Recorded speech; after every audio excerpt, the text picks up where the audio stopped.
Porque información, opinión y debate son una combinación clave.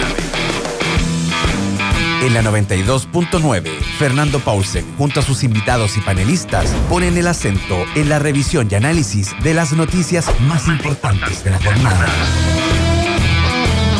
Desde ahora, conéctate en todas nuestras redes y súmate al panel. Aquí comienza Combinación Clave. Empieza tu día con toda la energía natural de Marley Coffee, un café de grano orgánico molido al instante con leche descremada. Prueba el sabor de Marley Coffee en sus 12 exquisitas y variadas mezclas que te esperan para recargar tu día. Con Marley Coffee disfruta tu día con toda la onda. Si visitas el Parque Metropolitano de Santiago y detectas alguna situación de riesgo o peligro como robos, accidentes o algún foco de incendio, infórmalo de inmediato al número de emergencias 1466 desde tu celular. Más información en parquemed.cl y en redes sociales @parquemedmimbu.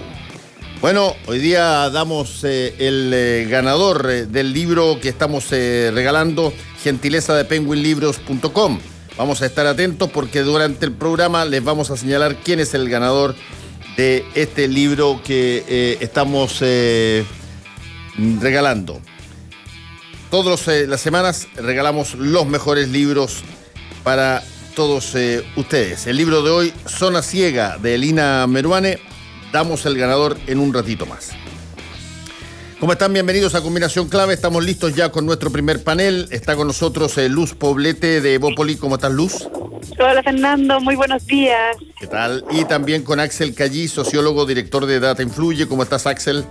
Hola, Fernando. ¿Qué tal? Buenos días. Hola, Luz. Oye, Hola. Axel, a propósito, han empezado a salir una serie de estudios, varios, de distintas universidades. He visto una de la Universidad Cardenal Raúl Silva Enríquez, otra que hizo Claudio Fuentes con otro grupo de gente, todos tratando de explorar un poquitito qué fue lo que pasó en la votación de constituyente y particularmente cómo se dio esa votación a través de las distintas variables etarias, etcétera. ¿Hay algo más que se tenga, que tú hayas descubierto que no haya sido contado todavía sobre los puntos más relevantes de esa elección?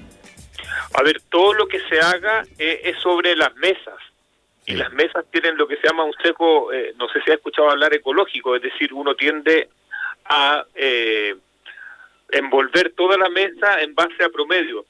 Uno tiene que esperar lo que entregó, no sé si tenemos un segundito, el viernes pasado el CERVEL entregó el informe del plebiscito del pistoleo. Y ahí, por primera vez, supimos, las investigaciones nos adelantaban esto, pero lo que hace el CERVEL el viernes pasado es confirmar las tendencias de este 1.270.000 personas que habían votado por primera vez y en qué comuna lo hicieron, o sea, con certeza. Todo lo que hay ahora es lo mismo que hemos hecho nosotros, que es establecer tendencias de mesas, pero no propiamente tal de quiénes.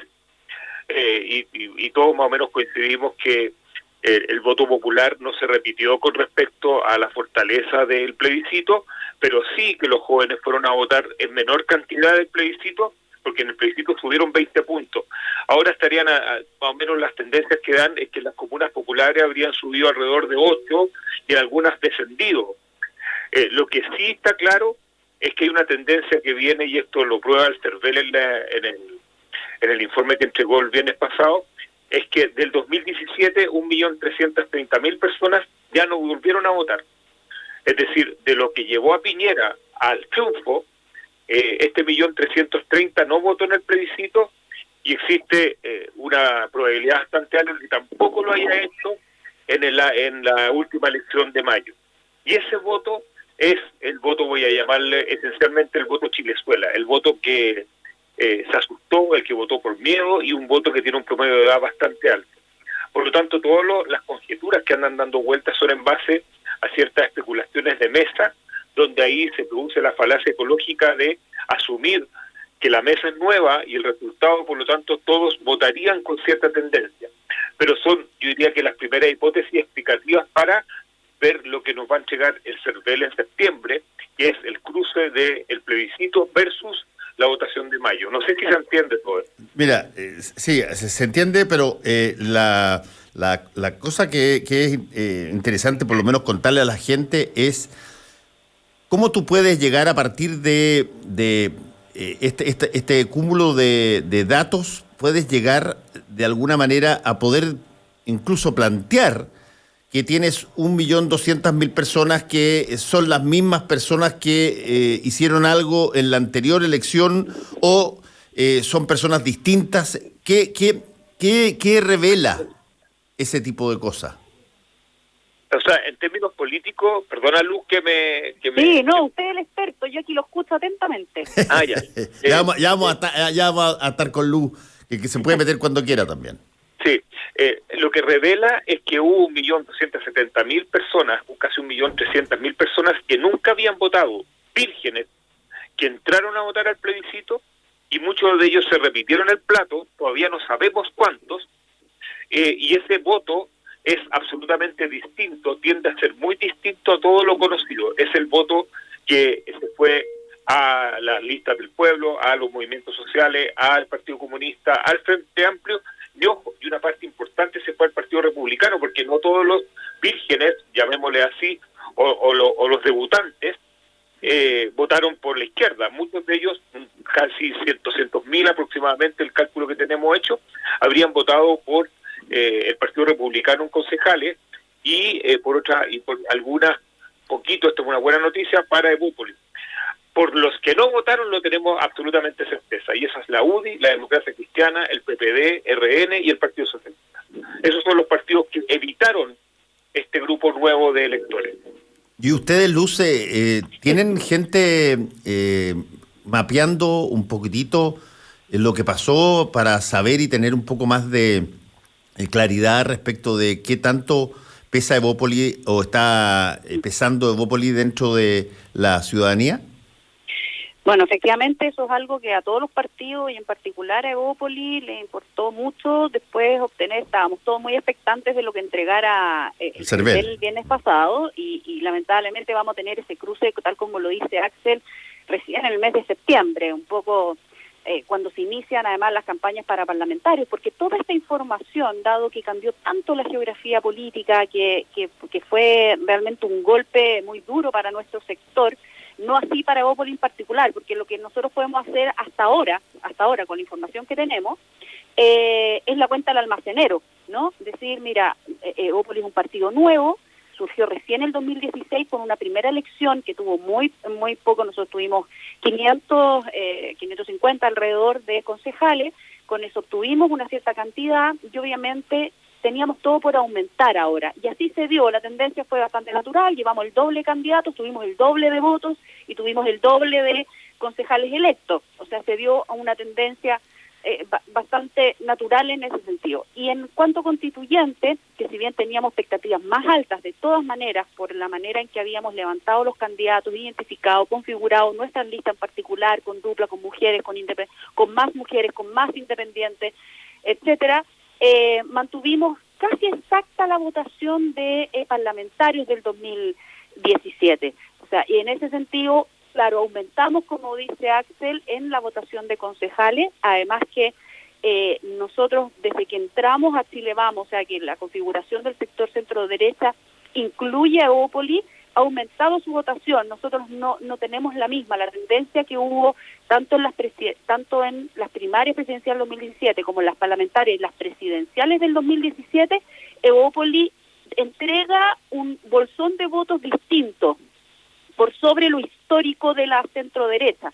Eso obviamente es la cuenta del almacenero, porque lo que uno tiende a hacer y lo que estamos esperando todo es exactamente lo que dice Axel, que es el análisis por mesas. Sí. Por mesas para saber dónde aumentó más, dónde aumentó menos, dónde la derecha se dejaron de votar estos más de 1 millón de votos, tal que ya sabíamos que no fueron a votar derechamente y que no sabemos si van a volver a ir a votar o hay que reencantarlos o están votando hacia algún otro sector, ya sea más de centro o más de centro izquierda o derechamente republicano, como lo comentaba Axel. Entonces queda harto hay harto donde revolver, harto donde analizar. Nosotros obviamente hemos tenido bastante, además de agarrar todo lo que ya se ha ido analizando, es importante ir recogiendo todas las opiniones porque es multifactorial, ¿verdad? Uno no puede hacer en esto negro o blanco o causa-efecto. Esto es mucho más complejo. Yo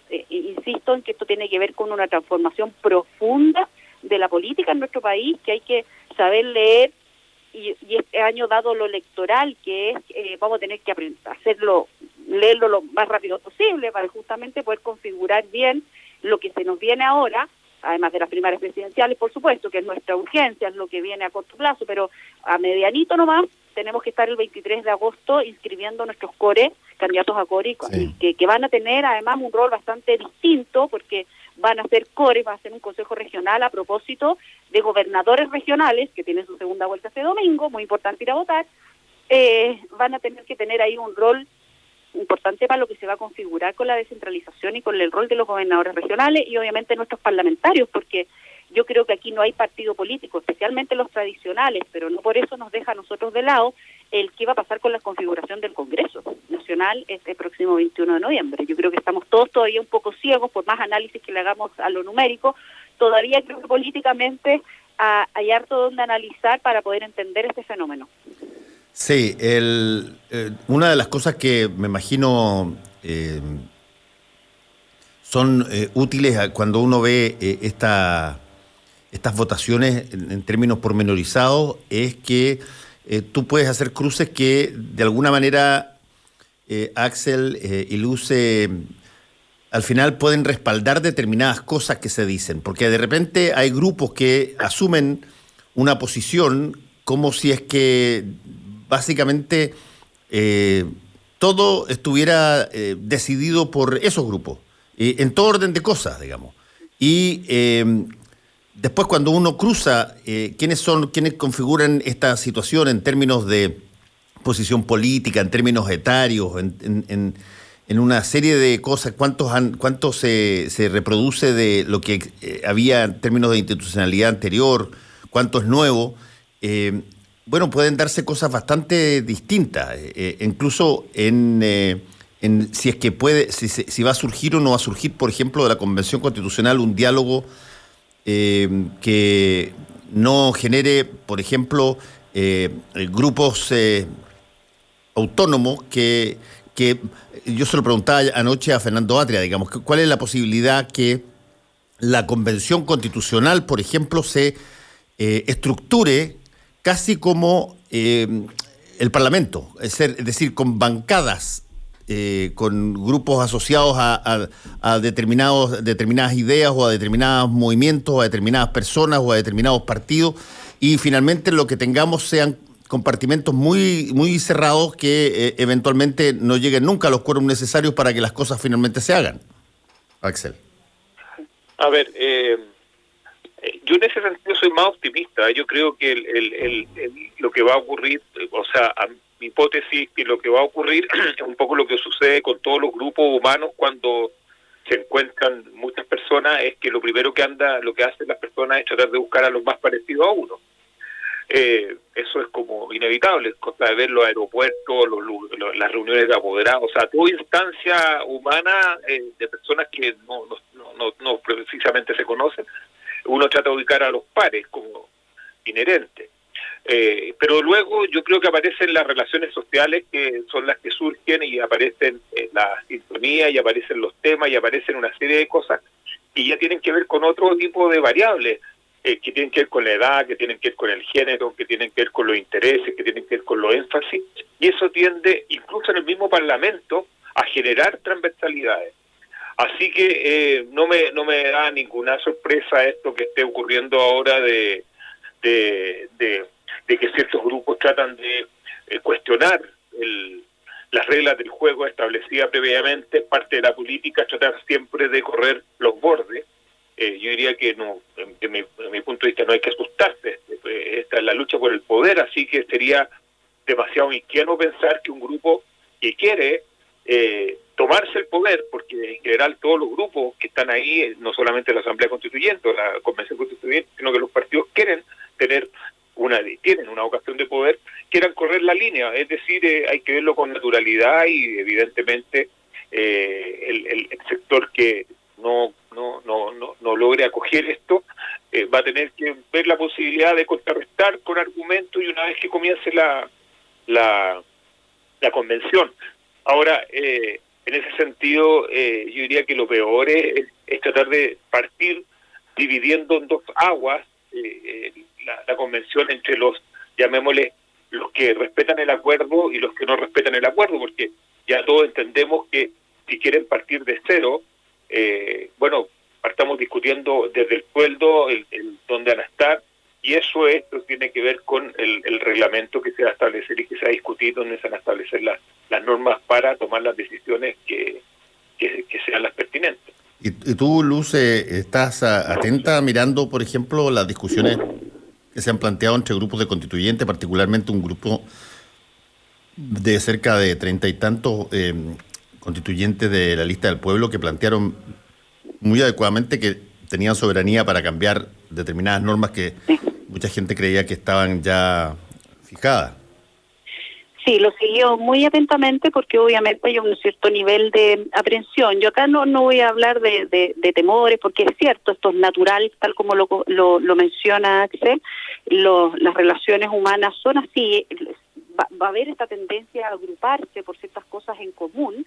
Yo lo que espero en realidad que esa dinámica que fue tan valorada, ¿no?, reconocida a través del voto, de que hubiese mucho independiente, incluso aquellos independientes que se eligieron al alero de un partido. Nosotros tenemos 5 convencionales, de los cuales 3 de ellos son independientes, y así lo siguen diciendo, y agradecen muchísimo el espacio que les dio Evolución Política, que por supuesto tienen cosas muy parecidas en lo esencial de lo que quieren construir en la Constitución, pero ellos se siguen definiendo independientes, y por lo tanto sienten la libertad de poder discutir en ciertos temas y poder llegar a acuerdos, que yo me lo imagino de la siguiente manera, soy igual de optimista que Axel.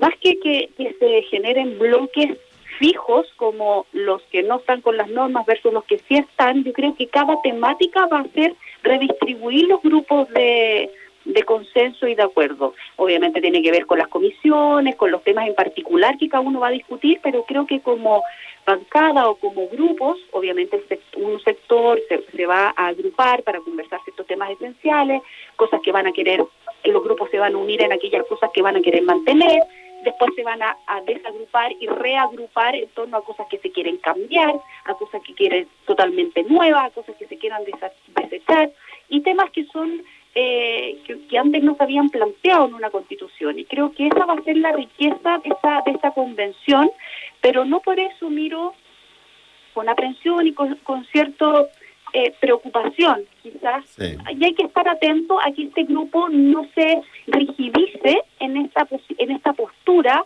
de la no norma o del bloqueo o del veto. Eso me parece peligroso. Me parece que no es lo que estaba buscando la ciudadanía cuando votó mayoritariamente por una nueva constitución.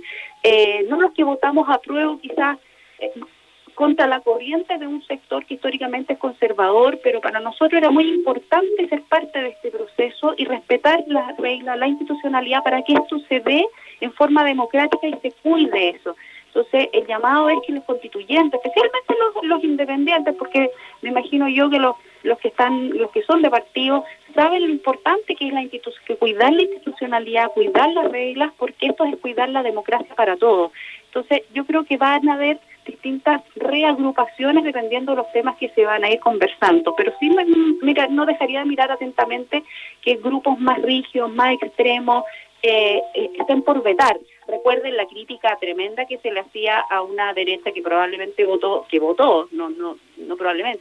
rechazo, y que sin embargo presentó sus candidatos constituyentes, muchos de ellos sí salieron electos, con la aprensión de que fueran a redactar esta nueva constitución solamente vetando, tratando de mantener a tierra firme temáticas o artículos de la Constitución que ya hoy día estén obsoletos.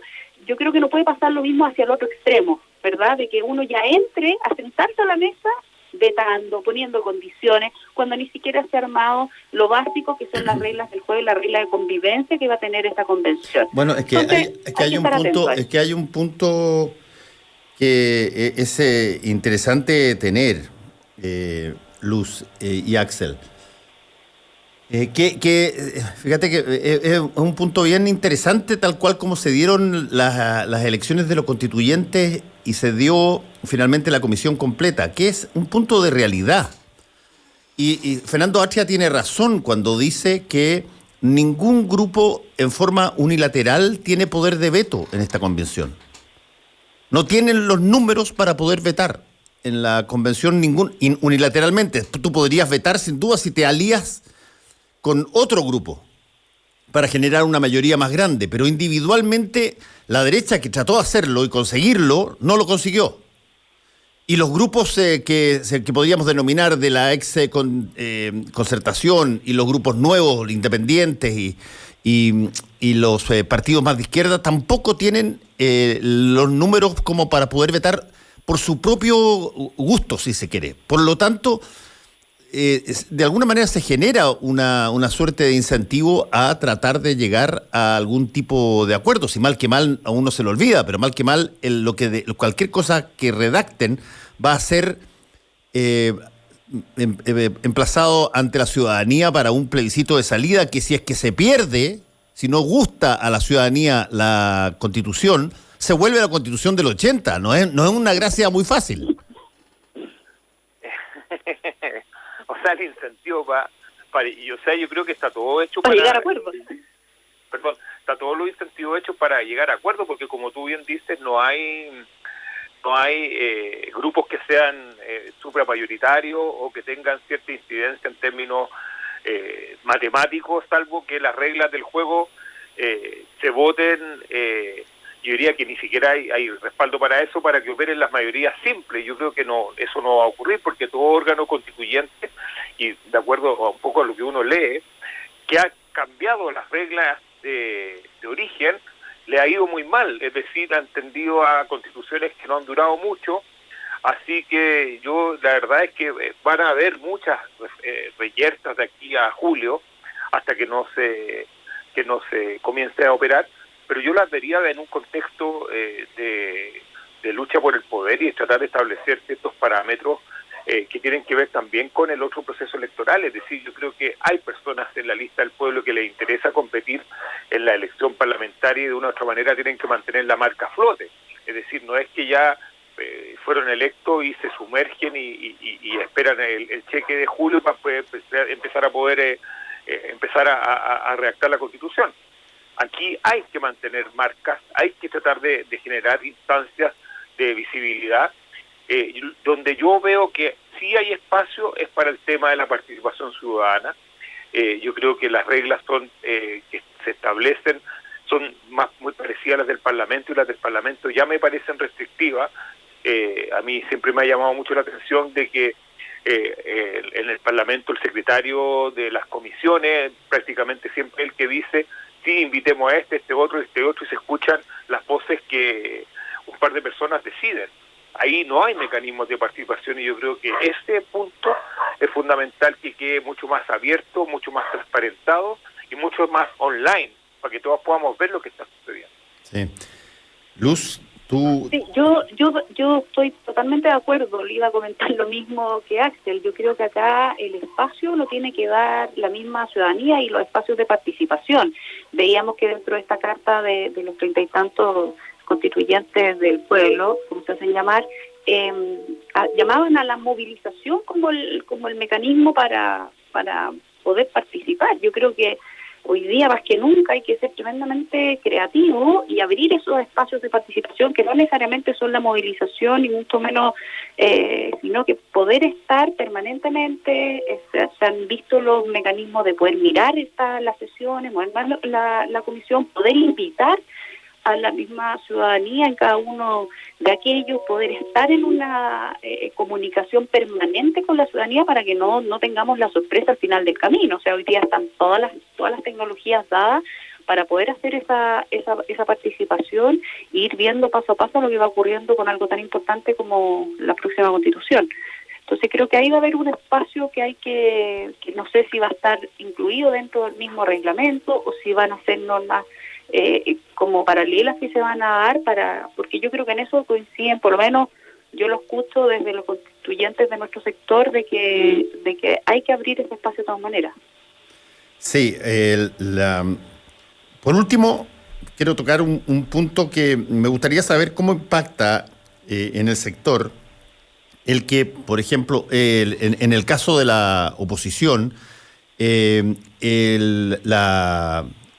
diputada Giles fue sumamente honesta para decir por qué pedía el 100% del retiro. Ella dijo que quería con esto licuar a las AFP, ponerles lo que llamó un golpe de gracia, y la Pamela no tiene características de disimular o tratar de mentir determinadas actuaciones, va muy directamente, lo dijo así tal cual, pan, pan, vino, vino. Pero, ¿cómo se siente cuando un diputado en este caso la UDI, pide que se saque el 100% de los fondos luz porque dice que viene una marejada electoral tan profunda que va a ganar presidenciales y va a ganar parlamentarias, que es mejor tenerlos a buen recaudo antes de que lleguen? ¿Qué clase de estímulo o incentivo puede haber para candidatos que van a competir cuando tú de antemano estás diciendo que vas a perder y te piden que saquen la plata de las AFP? Y que diga por quién va a votar el domingo la luz. Oye, mira, yo no suelo y no quiero ser como despectiva en mi comentario, pero yo creo que ha llegado el momento ponerse serio tanto en lo que pueda decir una Pamela Giles, que con justa razón y legítima ella tiene toda la libertad de proponer lo que sea, pero pongámonos serios para hacer políticas públicas que realmente piensen en el futuro y en la proyección, y ahí hay toda una discusión que la hemos tenido largamente, incluso aquí en La Clave, ¿no? Que tiene que ver con las pensiones y el cambio estructural que tiene que haber. Y si a tanto les gusta un poco lo que la ciudadanía en las encuestas puedan decir, bueno, hay algo que sí la ciudadanía también ha manifestado, y es que el sistema debiese ser mixto, ¿verdad? Por un lado hay que proteger esos ahorros, por otro lado hay que recuperar lo que hoy día está perdido, por otro lado sabemos que la transformación de las AFP tiene que ser profunda. Si quieren ponerle ese nombre o ese otro, al menos a mí en lo personal me da lo mismo, siempre y cuando sí se resguarde una previsión social que hoy día claramente se ha capotado, ¿no?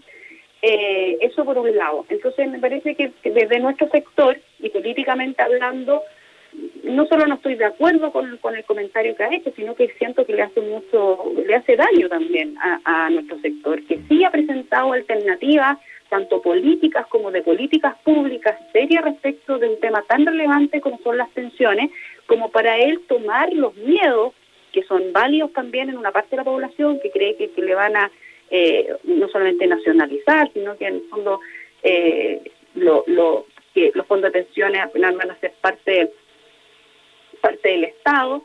Yo creo que es válido que la ciudadanía común y corriente tenga esa aprensión, pero creo que un político avesado, que está ahí, que está en el Congreso, que están no es el mejor momento para decirnos agarre sus cosas y arranque. Exactamente. Todo lo contrario, creo que aquí tenemos que bajar los brazos. Nosotros tenemos que ser capaces como políticos, y eso es transversal, no solamente en nuestro sector, sino que también lo que le pasa a los partidos tradicionales de la centro izquierda. Creo que tenemos que ser capaces de proponerle al país una propuesta seria de país, de futuro, que cambie un poquito esta lógica de los extremos. O sea, ambos quieren sacar el 100% de los ahorros previsionales, pero por razones opuestas, ¿no? Sí. Uno va a destruir las AFP y los otros porque no quiere que esto pase a manos del Estado en una exageración, que, ojo, tiene una cosa real, Fernando, que efectivamente hay senadores de oposición que han puesto el tema sobre la mesa, al menos de la nacionalización de las previsiones, por lo cual despiertan fantasmas, ¿verdad?, que no quisiéramos repetir. Pero yo vuelvo a que es la seriedad de las políticas públicas. Ya se nos acabó el tiempo, desgraciadamente. Le agradezco a Axel Callis, a Luz Poblete. Cuídense mucho, nos vemos la próxima semana. Chao, chao. Un abrazo, chao. Cuídense. Porque la información, opinión y debate son una combinación clave. Escuchas a Fernando Paulsen por la 92.9 en Santiago. La Clave me escucha.